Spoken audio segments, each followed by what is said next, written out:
Everyone, it is so good to see you. Welcome to KREM News at Noon. I'm Laura Papetti, and we begin with this breaking news. Overseas in Lebanon today, at least 9 people are dead and thousands have been injured. This is after hundreds of handheld pagers simultaneously exploded. Those people killed include members of the militant group Hezbollah and a young girl. Also, the Iranian ambassador to Lebanon was reported to be injured. The incident comes at a time of certain heightened tensions between Lebanon and Israel. Lebanese and Hezbollah officials are blaming Israel for today's remote attack, but the Israeli military has declined to comment thus far. Investigators have no immediate word on how the pagers were detonated or if the explosives were somehow planted inside the pagers. More than 2,700 people again wounded in those explosions.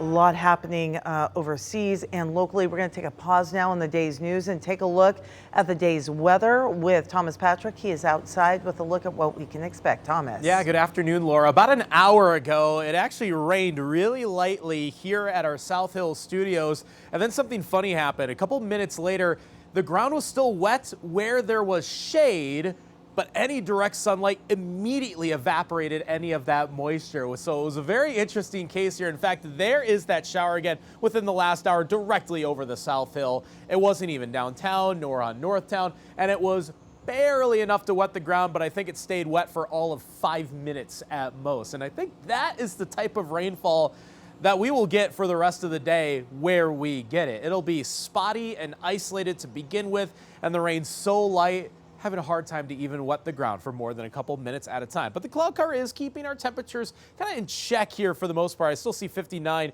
in Moscow and 64 in Spokane, but where the sunshine is out and about, look at that, 78 already in Omak today. So that's where the biggest difference in today's forecast is going to lie, is those completely sunny areas like northern Washington, much warmer than the completely cloudy areas like it is on the Palouse. So just a chance for showers, and as we had that first example of such, all the rain today is going to be super light, definitely not umbrella worthy. And this is our only chance of rain for the rest of this week. So coming up, we'll show you just how pleasant the rest of the summer forecast is going to be and when to see the lunar eclipse for tonight. So those details are in just a few minutes.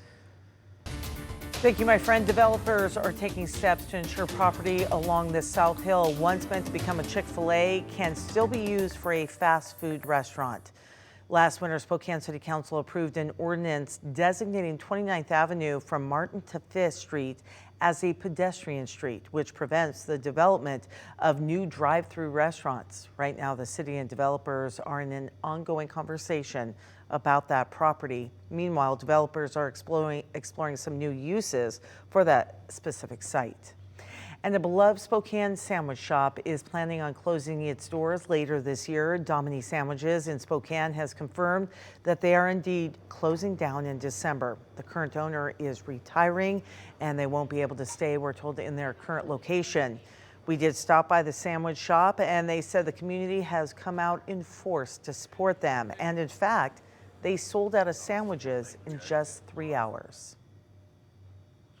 The Idaho Department of Lands is auctioning off 8 state endowment-owned lots on Priest Lake, valued at nearly $11 million combined. The department says all the lots are under lease with cabins on them, and the land is held in trust. So if someone who is not the current owner has the highest bid, then the land will indeed go to them.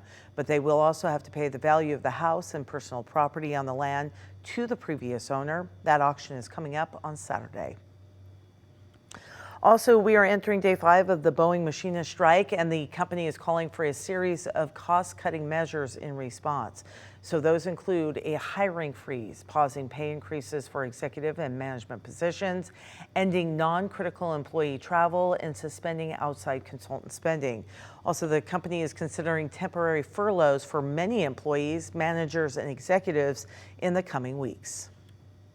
All right, also happening today, local firefighters will be downtown training in a donated building. KREM 2's Brandon T. Jones was there this morning as that training began. All right, just got out of the building with those firefighters as they were going through their training. And this training today is not only an opportunity to get inside of a commercial building, but it's also an opportunity to provide some real life experience ahead of any potential emergencies here in Spokane County. So Frontier Behavioral Health, they donated the building to the first responders as the building is currently slated for demolition. Both Spokane County Fire District 9 and Spokane Fire Department will participate beginning today, September 17th through the 19th. So over the next few days, you could see these crews out here working 8 a.m. through 5 p.m. May cause some closures of South Cali Street between East Sprague and East First Avenue, but several critical drills that include laddering and ventilating a commercial roof structure will be taking place, along with victim search in large open space areas. The realism is tenfold over what our training facilities that we can recreate there. And we get to do this with our automatic aid partners, City Spokane Fire Department. So two very good things for agencies. It'll make our firefighters better. And they were telling us maybe once or twice a year they get a chance to do something like this. And it's great that we can give back to the community. So a lot of work will be taking place here this week in downtown Spokane. Fire crews will also work on navigating low visibility spaces with this training and deploying hose lines. I can vouch for that low visibility. As mentioned, when I had a chance to go inside of there, it's just a wall of smoke, and it really makes you think about the elements and the conditions that our first responders are going into blindly. But for now, reporting here in downtown Spokane, Brandon T. Jones, KREM 2 News.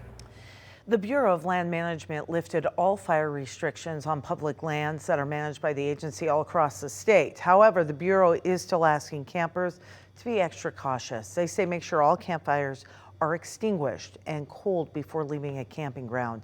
Fireworks and exploding targets are also still banned on federal land due to the fire risk.